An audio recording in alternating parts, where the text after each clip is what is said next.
बिस्मिल्लाहिर्रहमानिर्रहीम। इक़रा बिस्मि रब्बिकल्लज़ी खलक़।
बिस्मिल्लाहिर्रहमानिर्रहीम।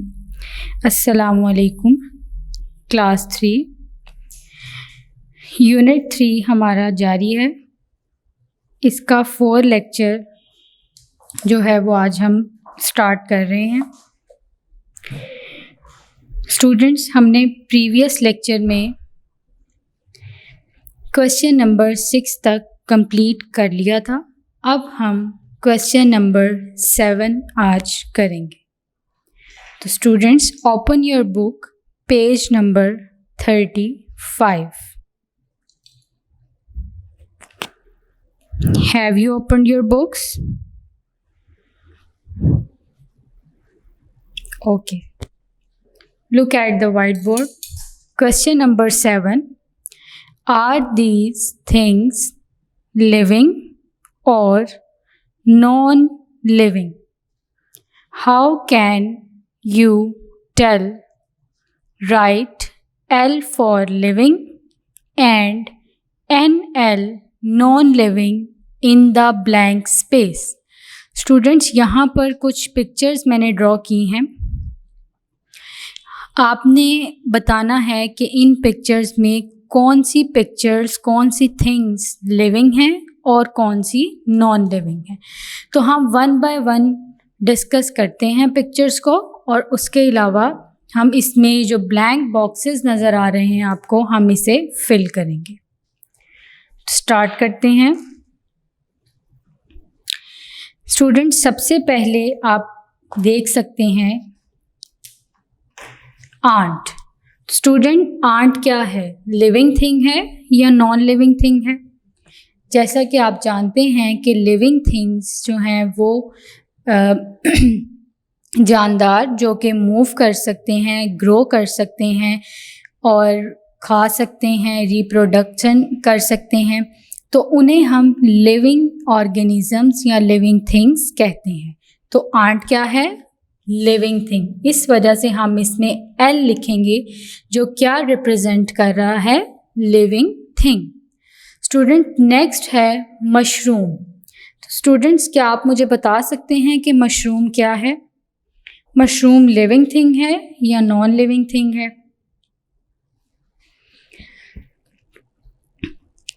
Students, mushroom जो है वो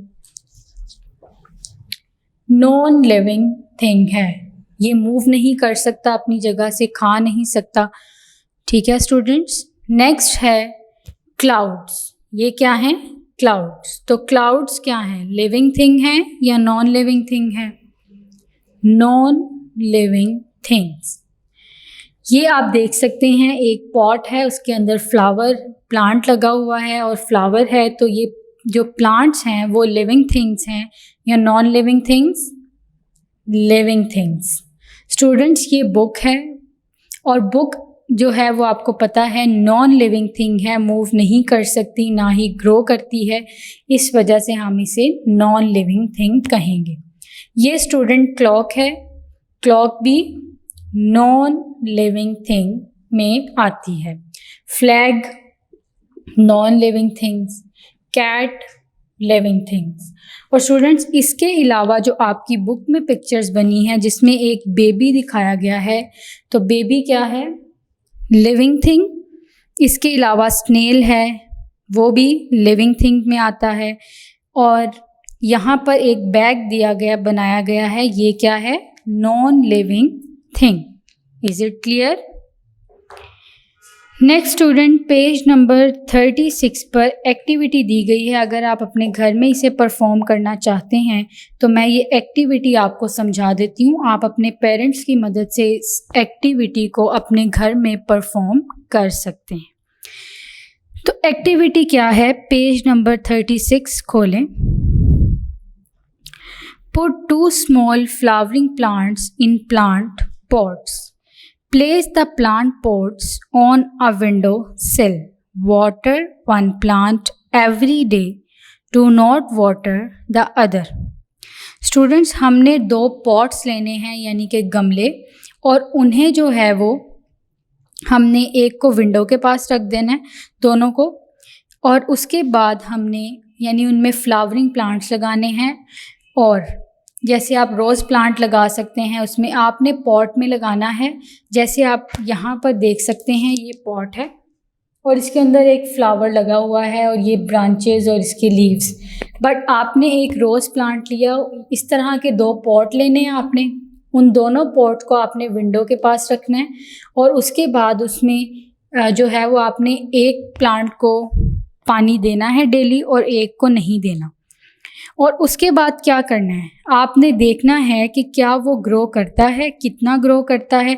आपने अपने डे 1, डे 2 यानी कि डे बाय डे आपने उनको चेक करना है कि जो आपका ए प्लांट है जिसे आप रोज़ाना पानी दे रहे हैं, क्या वो ग्रो कर रहा है।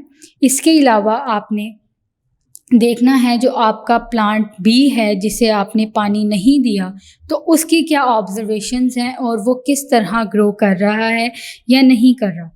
अच्छा, आपके जो क्वेश्चंस यहाँ पर पूछे हैं वो आपने एक टेबल बनाना है, बिल्कुल इसी तरह जो आपकी एक्टिविटी में टेबल बनाया गया है। उसके बाद आपने उस एक्टिविटी को परफॉर्म करना है। आपने देखना है कि आपका जो प्लांट है वो कितना ग्रो कर रहा है, वो कितना क्विकली ग्रो कर रहा है। आपने उसकी हाइट को मेजर करना है स्केल से और अपनी ऑब्जर्वेशंस में लिखना है।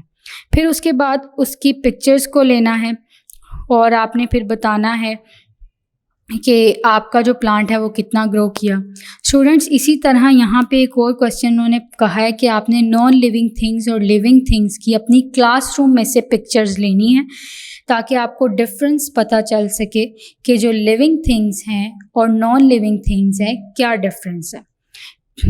ओके स्टूडेंट्स, देन ये क्वेश्चन जो है उन्होंने यहाँ पर कहा है, with your teacher find out about endangered animals in Pakistan and how they are being helped.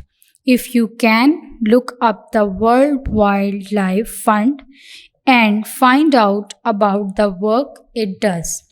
Student, जैसा कि मैंने आपको endangered animal और extinct के बारे में बताया था रीडिंग के दौरान, तो endangered animals जो पाकिस्तान में हैं उसमें बहुत सारे हैं। इंडस डॉल्फिन है, मारखोर है, हुबारा बस्टर्ड एक वो बर्ड है। इसके अलावा चकोर, बहुत सारे जो हैं वो एनिमल्स ऐसे हैं जिनकी स्पीशीज़ बहुत कम होती जा रही हैं और उन्हें जो है वो मुस्तकबिल में यानी कि फ्यूचर में जो है वो उन्हें ख़तरे से गुज़रना पड़ सकता है और उनकी स्पीशीज़ जो हैं वो एक्सटिंक्ट हो सकती हैं नियर फ्यूचर। तो हम उन्हें किस तरह बचा सकते हैं? हम उनके लिए एक जो है वो गेम रिजर्व्स बनाएं बहुत बड़े बड़े एरिया पर, ताकि हम उनके हैबिटेट को सेव कर सकें, उन्हें बचा सकें, उनको वो सारी सर्वाइवल की कंडीशंस प्रोवाइड कर सकें ताकि वो आसानी से इस एंडेंजर्ड जोन से निकल सकें, यानी कि डेंजर जोन से निकल सकें और सेफ़ अपनी लाइफ गुजार सकें। और उनकी स्पीशीज़ को हम लोग जो हैं वो यानी उनकी रिप्रोडक्शन करवाई जाए ताकि वो आसानी से जो है वो इस डेंजर जोन से निकल सकें और फ्यूचर में भी उन्हें कोई ख़तरा ना हो। स्टूडेंट्स, ये एक्टिविटीज़ थी कुछ जो आप अगर अपने घर परफॉर्म करना चाहते हैं तो आप कर सकते हैं, जिनमें ये फ्लावर पॉट वाली, इसके अलावा आपने लिविंग और नॉन लिविंग थिंग्स जो मैंने अभी आपको ये बोर्ड पर करवाई हैं, इसको जो है वो आप देख सकते हैं इनमें कौन सी लिविंग थिंग्स हैं, कौन सी नॉन लिविंग थिंग्स हैं, और आप इन्हें जो है वो अपने चार्ट पेपर पर या कॉपी पर कर सकते हैं। स्टूडेंट्स, अब हमने इस चैप्टर के वर्ड्स मीनिंग्स और डिक्टेशन वर्ड्स करने हैं। स्टूडेंट्स, आप लोग अपने सामने अपनी नोटबुक रखें और हम जो है वो इसके वर्ड्स मीनिंग्स और डिक्टेशन वर्ड्स जो हैं वो करेंगे। तो सब बच्चे अपनी नोटबुक अपने सामने रखें जिस पर आपने नोट डाउन करना है।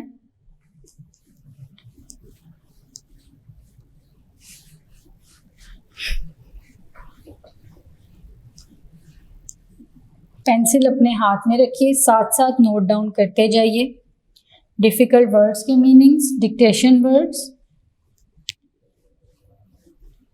तो सबसे पहले हम डिक्टेशन वर्ड्स करेंगे।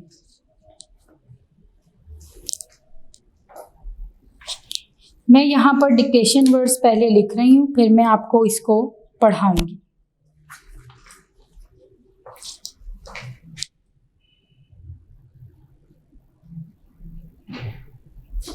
Dictation words. Number 1 is breathe. Number 2, escape. Number 3, stomata. Number 4, reptiles. Number 5, reproduce. Number 6, habitat. Number 7, adapted. Number 7 is adapted. Number 8,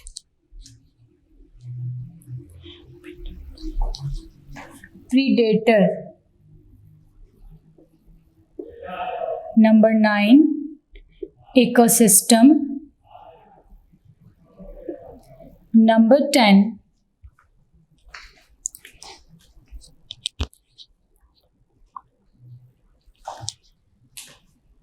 disrupted. Number 11,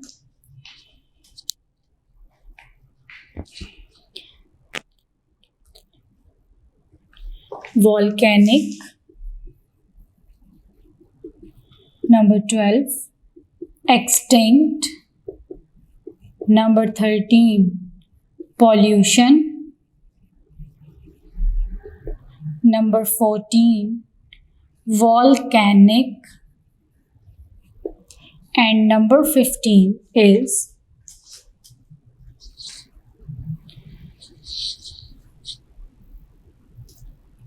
volcanic मैं लिख चुकी हूँ।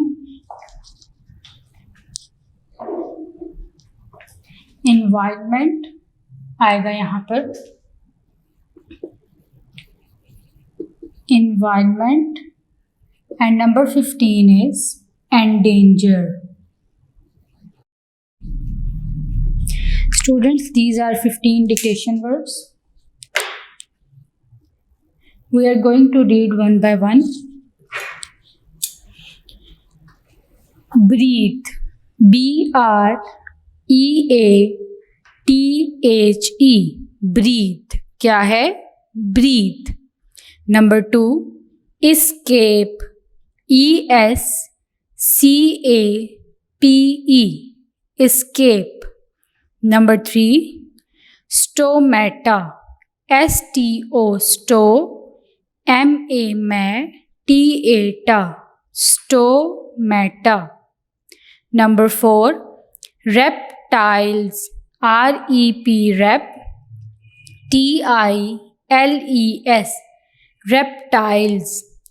Number 5, reproduce, REPRO, DUCE, duce, reproduce. Number 6, habitat, HABI, TAT, habitat.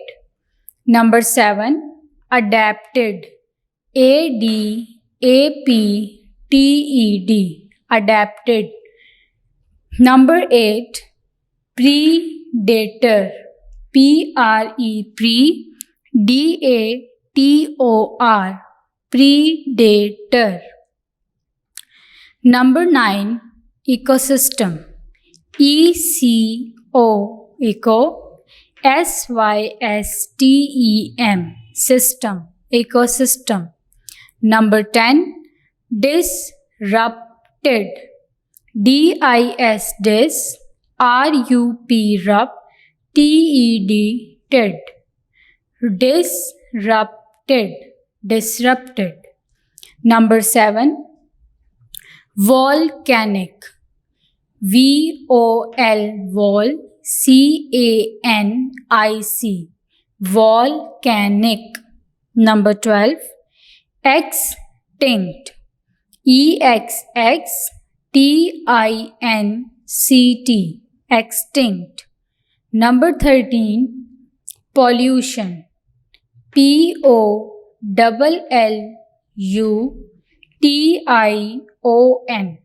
pollution. Number 14, environment, ENVIRONMENT,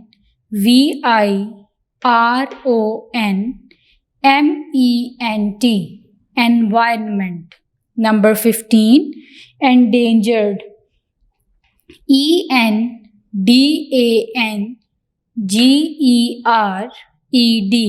endangered.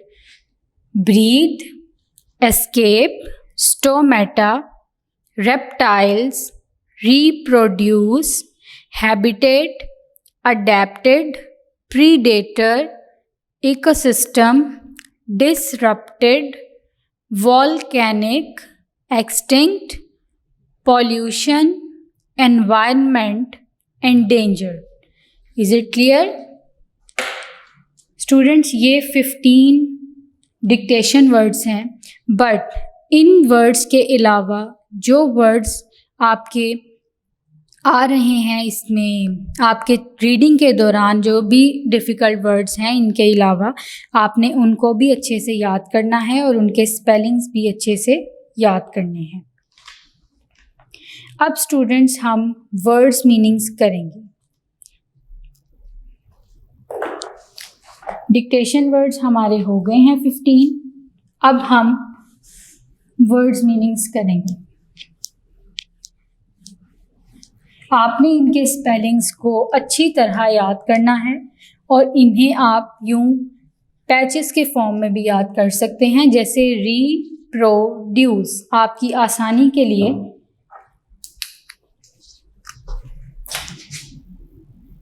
Words meanings. Number 1, breathe.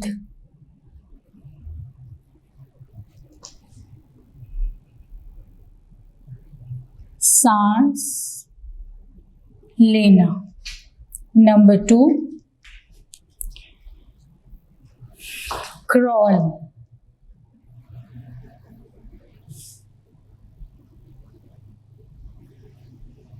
रेंगना. Number 3, swallow, निगलना. Number 4, reptiles,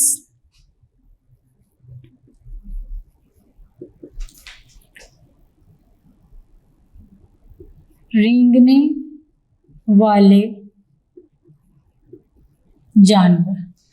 number 5 produce, पैदा करना। Number 6 predator,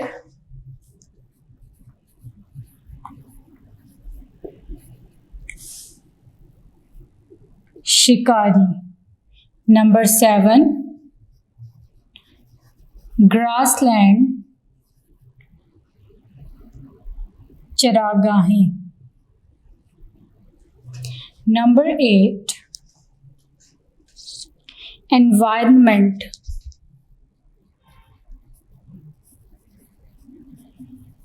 environment माहौल। Number 9 natural disaster,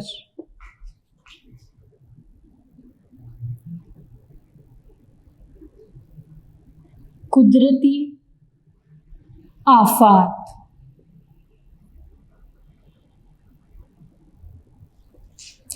number 10 storms,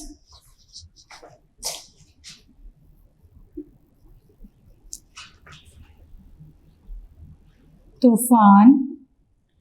number 11 floods,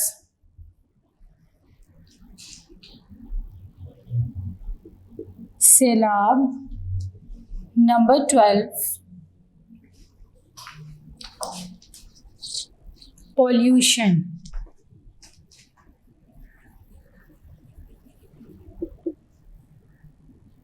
आलूदगी। Students ये 12 dictation words हैं। Number 1 breathe, breathe का मतलब होता है सांस लेना। जैसे हमने पढ़ा कि जो लिविंग ऑर्गेनिजम्स हैं वो सांस लेते हैं, मूव करते हैं, खाते हैं, पीते हैं, रिप्रोड्यूस करते हैं और ग्रो करते हैं। क्रॉल का मतलब होता है रेंगना। जैसे हमने पढ़ा था कि जो बेबी है वो जब बेबी है तो वो क्रॉलिंग करता है पहले, उसके बाद फिर चीज़ों को पकड़ के चलता है, और इसी तरह फिर जब वो एडल्ट हो जाता है तो अपने पाँव पे खड़ा होकर चलता है। इसी तरह एनिमल्स में हमने पढ़ा था कि उनके भी बेबीज़ पहले क्रॉल करते हैं, अपनी बॉडी को स्लाइड करते हुए मूव करते हैं और उसके बाद अपने लेग्स की मदद से चलना शुरू करते हैं। स्वेलो, स्वेलो का मतलब होता है निगलना, यानी कोई भी चीज़ हम खा रहे हैं तो उसे हम कह सकते हैं स्वेलो, यानी कि निगलना। रेप्टाइल्स, रेप्टाइल्स, रेप्टाइल्स कहते हैं रेंगने वाले जानवर, जैसे लिजर्ड है, क्रोकोडाइल है, टॉर्टॉइस है। तो स्टूडेंट्स ये वो एनिमल्स हैं जो कि जिन्हें हम रेप्टाइल्स कहते हैं। ये रेंगते हैं, क्रॉल करते हैं और अपनी बॉडी को स्लाइड करते हुए लेग्स की मदद से मूव करते हैं। प्रोड्यूस, प्रोड्यूस का मतलब होता है पैदा करना, यानी जैसे प्लांट्स हैं वो हमारे लिए फूड प्रोड्यूस करते हैं, वो वेजिटेबल्स की सूरत में, फ्रूट्स की सूरत में हमारे पास, या ग्रेन्स की सूरत में हमारे पास जो है वो आता है। और प्लांट्स क्या हैं? प्रोड्यूसर्स, यानी वो खुराक पैदा करते हैं। प्रीडेटर, प्रीडेटर कहते हैं शिकारी को। जैसे लॉयन है तो वो उस टाइम पे शिकार कर रहा है हिरन का, डियर का, तो वो क्या है? प्रीडेटर, शिकारी। ग्रासलैंड, ग्रासलैंड कहते हैं चरागाहें, यानी जहाँ पर ग्रासेस हों और ग्रीनरी हो, स्प्रेड हुई हो, उसे हम कहते हैं ग्रासलैंड। और ग्रासलैंड में आप जानते हैं गॉट, काउस, बफलोज, ये जो हैं हर्बीवोर्स हैं, तो ये वहाँ पर घास वगैरह खाते हैं। तो ग्रासलैंड कहते हैं चरागाहें। एनवायरनमेंट, एनवायरनमेंट कहते हैं माहौल। क्या कहते हैं? माहौल।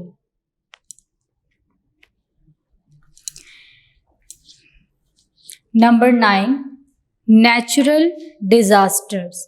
नेचुरल डिज़ास्टर्स कहते हैं कुदरती आफात, यानी जैसे स्टॉर्म्स, फ्लड, इसी तरह वोल्केनिक इरप्शन और आप कह सकते हैं ड्रॉट। तो ये कुछ नेचुरल डिज़ास्टर हैं, जैसे अर्थक्वेक है, तो ये भी कुदरती आफत है जो अल्लाह ताला की तरफ से आती है, तो उसे हम कहते हैं कुदरती आफात। स्टॉर्म्स तूफ़ान को कहते हैं, आंधी या तूफ़ान। फ्लड्स कहते हैं सैलाब को, जब बारिशें बहुत ज़्यादा होती हैं तो जो देहात के इलाके हैं यानी कि रूरल एरियाज़, वहाँ पर जो कच्चे मकानात हैं वो इसकी जद में आ जाते हैं और वहाँ के रहने वाले लोग जो है वो बहुत डिफ़िकल्टीज़ का सामना करते हैं। पॉल्यूशन कहते हैं आलूदगी को, जो हमने पढ़ा कि जो आलूदगी है वो किस तरह फैलती है, डस्ट से, स्मोक से, रबिश से, तो हम उसे कहते हैं आलूदगी, पॉल्यूशन। और पॉल्यूशन की भी हमने स्टूडेंट्स 4 टाइप्स पढ़ी थी, जिनमें air pollution, water pollution, land pollution and noise pollution. तो ये वो पॉल्यूशन का सबब बनती हैं। Is it clear? ब्रीथ, सांस लेना, क्रॉल, रेंगना, स्वेलो, निगलना, रेप्टाइल्स, रेंगने वाले जानवर, प्रोड्यूस, पैदा करना, प्रीडेटर, शिकारी, ग्रासलैंड, चरागाहें, एनवायरनमेंट, माहौल, नेचुरल डिज़ास्टर, कुदरती आफात, स्टॉर्म्स, तूफ़ान, फ्लड्स, सैलाब, पॉल्यूशन, आलूदगी। तो स्टूडेंट्स, ये हमारे 12 वर्ड्स मीनिंग्स हैं। अब हम क्वेश्चन आंसर्स की तरफ मूव करेंगे। Students, open your book, page number 34। Question number 4 है answer these questions. Answer these questions. तो हम यहाँ से क्वेश्चन पढ़ते जाएंगे और इनका आंसर जो है वो मैं आपको बोर्ड पर बताती जाऊंगी। चलिए क्वेश्चन आंसर स्टार्ट करते हैं।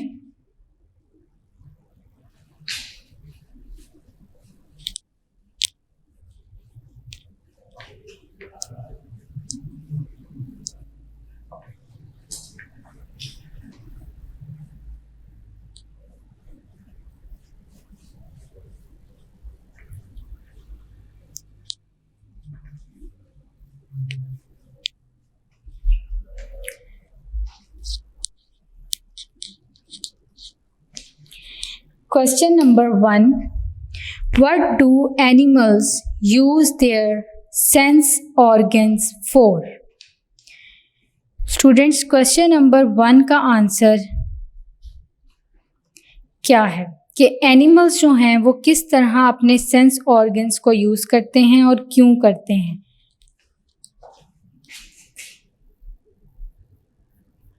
Short answer questions.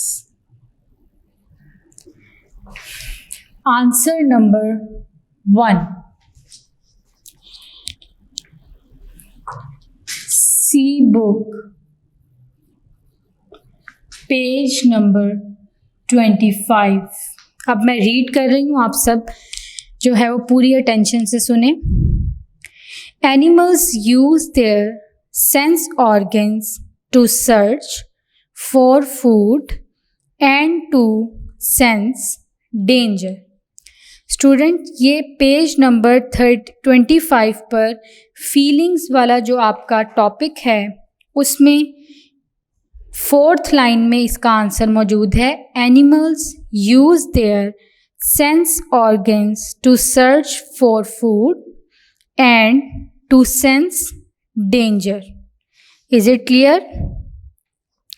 Question number 2. What will happen to an animal if it does not eat or drink?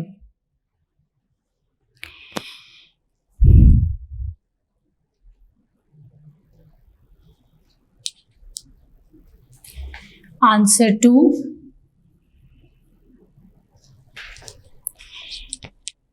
If animal does not eat or drink, if animal does not eat or drink,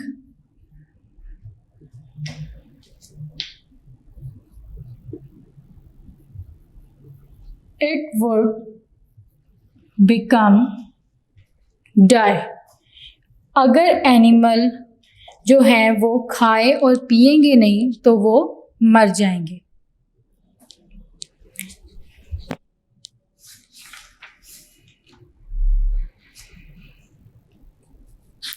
Question number 3.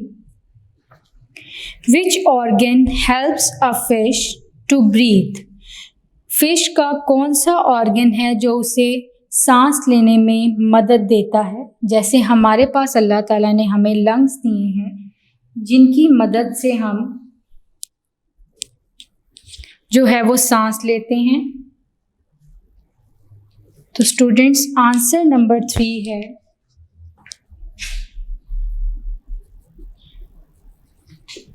C book page number 25 और जो topic है वो है breathing. इनका topic था feeling और इधर ये जो इसका आंसर मौजूद है वो ब्रीदिंग वाले टॉपिक में है. ब्रीदिंग वाले टॉपिक में यहाँ वॉयलेट कलर से लिखा हुआ है fish breathes through gills. Is it clear कि जो मछली है वो गिल्स के ज़रिए सांस लेती है. क्वेश्चन नंबर 4 देखिए. विच flowers show us that plants move? How do they move? Students इस क्वेश्चन के 2 पार्ट हैं. सबसे पहले मैं आपको जो आंसर बताऊंगी वो फर्स्ट पार्ट का बता रही हूँ और उसी में ही सेकंड पार्ट का भी आंसर है. आंसर 4 सी बुक पेज नंबर 23 और ये टॉपिक है मूवमेंट.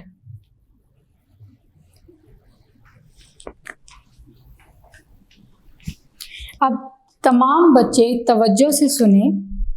उन्होंने क्वेश्चन पूछा है कि कौन से प्लांट्स जो हैं वो मूव कर सकते हैं. तो स्टूडेंट्स हम इनमें सबसे पहले लिखेंगे the petals of the morning glory open each morning. The sunflower turns its face towards the sun. ये एक क्वेश्चन के पार्ट का आंसर है और इसका दूसरा आंसर है, दूसरा क्वेश्चन जो है वो क्या है? How do they move? और ये कैसे मूव कर सकते हैं? Plants move only a little. They do not move from place to place but their leaves और फ्लावर्स में मूव.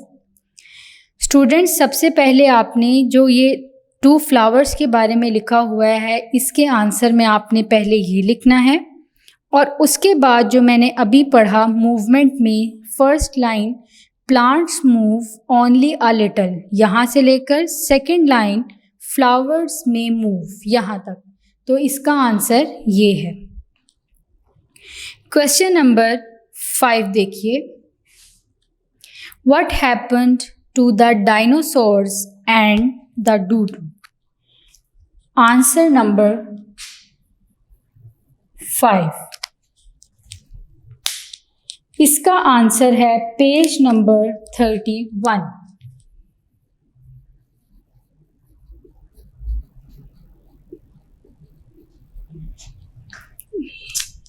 पेज नंबर 31 पर यहाँ पर एक बॉक्स दिया गया है जिसमें डायनासोर और डूडू बने भी हुए हैं, इनकी पिक्चर. इसका आंसर में आपने सबसे पहले लिखना है the dinosaurs become extinct long ago. Then the dodo a flightless bird was hunted until no more remained. Is it clear? ये जो बॉक्स बना है इसमें ऊपर वाली 2 लाइन्स में जो लास्ट लाइन है, the dinosaurs become extinct long अगो, और उसके बाद इसी बॉक्स की जो लास्ट 2 लाइन्स हैं वो देखिए, the dodo a flightless bird was hunted until no more remained. Is it clear? Students, next है question number 6. What is an ecosystem? Answer 6 is C book, page number 30. Ecosystem वाला topic है।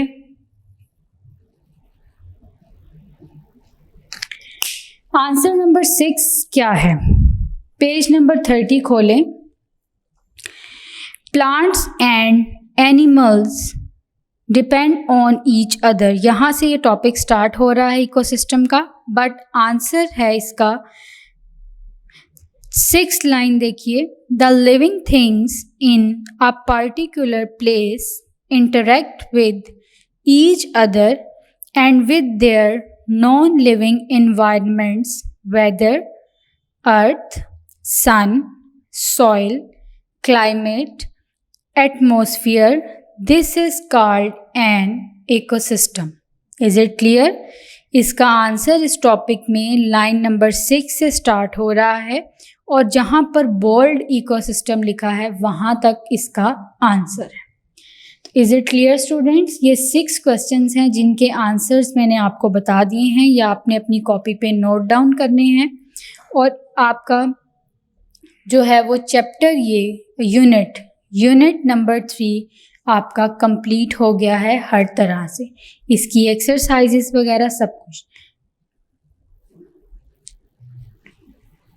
Students, we will meet in the next lecture. Allah Hafiz.